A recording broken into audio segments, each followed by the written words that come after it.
السلام علیکم four class. کل ہم نے سبق چڑیا اور پودے کی کہانی کے مشقی سوالات سوال نمبر 1 اور 2 حل کیے۔ ہم نے سبق میں پڑھا کہ ایک چڑیا اپنی ڈار سے بچھڑ گئی۔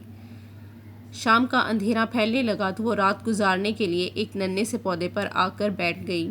پودا چلایا، ارے ارے یہ کیا کر رہی ہو؟ چڑیا گھبرا کر جلدی سے پیچھے ہو گئی۔ پودے نے اسے اداس دیکھا تو پوچھا، بی چڑیا تم ناراض کیوں ہو گئی؟ چڑیا بولی، میں کیوں ناراض ہوں گی؟ میں اکیلی ہوں، میری سہیلیاں نہ جانے کہاں چلی گئی ہیں۔ میں نے سوچا تمہاری ٹہنی پر بیٹھ کر رات گزار لوں گی، لیکن تم نے ڈانٹ دیا۔ پودا بولا، تم اداس مت ہو، میرے پاس زمین پر آ کر بیٹھ جاؤ۔ چڑیا پھدک کر پودے کے پاس آ بیٹھی۔ پودے نے کہا، میری ٹہنیاں بہت نرم اور پتلی ہیں، اس لیے میں تمہیں اپنی ٹہنی پر کیسے بٹھا سکتا ہوں؟ چڑیا بولی، مجھے تو ٹہنی پر نیند آتی ہے، میں اپنے پروں کو پھلا لیتی ہوں اور ان میں اپنا منہ چھپا لیتی ہوں۔ پودے نے کہا، میں ابھی بہت چھوٹا ہوں، جب میں بڑا ہو جاؤں گا تو تم میری ٹہنی پر بیٹھنا اور مزے سے میرے اوپر بیٹھ کر رات گزارنا۔ چڑیا بولی، دیکھو اس وقت مجھ سے اکڑ کر بات مت کرنا، یعنی کہ مجھ سے غرور میں بات مت کرنا۔ پودا بولا، تم کیسی باتیں کرتی ہو؟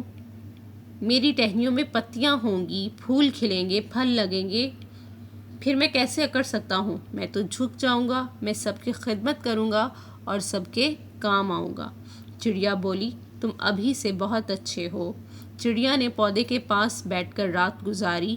جب صبح ہوئی تو چڑیا پودے کا شکریہ ادا کر کے پھر سے اڑ گئی۔ آئیے سبق کو مد نظر رکھتے ہوئے بقیہ مشقی سوالات حل کرتے ہیں۔ سوال نمبر 3، درج ذیل مذکر اسموں کو مؤنث اور مؤنث اسموں کو مذکر بنا کر لکھیں اور مناسب تبدیلیاں بھی کریں۔ نمبر 1، چڑیا ڈار سے بچھڑ گئی۔ فور کلاس، اس جملے میں دیکھیں چڑیا مؤنث ہے۔ چڑیا کو مذکر میں تبدیل کر کے جملہ لکھیں گے، چڑا ڈار سے بچھڑ گیا۔ نمبر 2، چڑیا گھبرا گئی۔ چڑیا کا مذکر کیا ہے؟ چڑا، تو کیا لکھیں گے؟ چڑا گھبرا گیا۔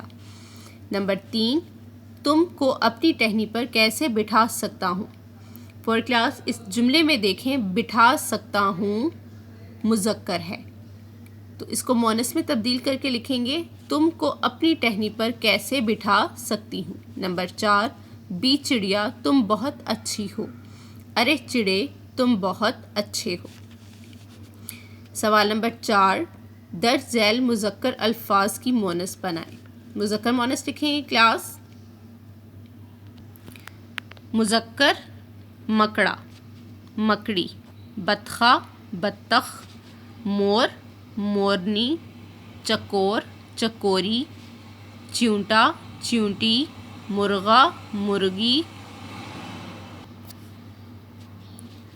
کبوتر، کبوتری، چوہا، چوہیا، تتر، تتری، ہرن، ہرنی۔ سوال نمبر 5، نیکی کے بارے میں 5 جملے لکھیں۔ جواب نمبر 1، ایسا کام جس کے کرنے سے اللہ تعالیٰ کی خوشنودی، دلی اطمینان اور روحانی سکون حاصل ہو، نیکی کہلاتا ہے۔ نمبر 2، نیکی تقویٰ کی بنیاد ہے اور جنت میں لے جانے کا راستہ ہے۔ نمبر 3، سلام کرنا، سچ بولنا، ہمدردی کرنا، دوسروں کی مدد کرنا بھی نیکی میں شامل ہے۔ نمبر 4، راستے سے کوئی نقصان پہنچانے والی چیز، پتھر، کانٹا یا کوئی کانٹے دار ٹہنی وغیرہ ہٹا دینا بھی نیکی ہے۔ نمبر 5، نیکی کرنے والے کو اللہ تعالیٰ اپنا محبوب رکھتا ہے۔ نیکسٹ دیکھیں کلاس، علامہ اقبال رحمۃ اللہ علیہ نے فرمایا، ہیں لوگ وہی جہاں میں اچھے، آتے ہیں جو کام دوسروں کے۔ اس شعر میں علامہ اقبال رحمۃ اللہ علیہ فرماتے ہیں کہ اس دنیا میں لوگ تو بہت سے ہیں، لیکن ان میں سب سے اچھے لوگ وہی ہیں جو دوسروں کے کام آتے ہیں اور ضرورت میں ان کی مدد کرتے ہیں۔ نیکسٹ دیکھیں کلاس، سرگرمی۔ بچے اس لوک کہانی کو اپنے لفظوں میں جماعت میں سنائیں۔ اس لوک کہانی سے جو سبق حاصل ہوتا ہے بچے اسے اپنی کاپی میں لکھیں۔ سب سے پہلے فور کلاس دیکھیں لوک کہانی کیا ہوتی ہے۔ ایسی داستان، ایسا قصہ جو سینہ بہ سینہ منتقل ہو اور جس کے مصنف یعنی کہ لکھنے والے کا کوئی پتہ نہ ہو، یعنی کہ وہ کہانیاں جو ہم اپنے دادا دادی، نانا نانی سے سنتے ہیں اور ان کا مقصد اخلاقی تربیت ہو۔ ایسی داستان یا ایسی کہانیاں جو سینہ بہ سینہ منتقل ہوں اور جس کے مصنف یعنی کہ لکھنے والے کا کوئی پتہ نہ ہو اور مقصد اخلاقی تربیت ہو، ایسی کہانیاں لوک کہانیاں کہلاتی ہیں۔ اس لوک کہانی سے ہمیں سبق ملتا ہے کہ ہمیں مشکل وقت میں دوسروں کے کام آنا چاہیے۔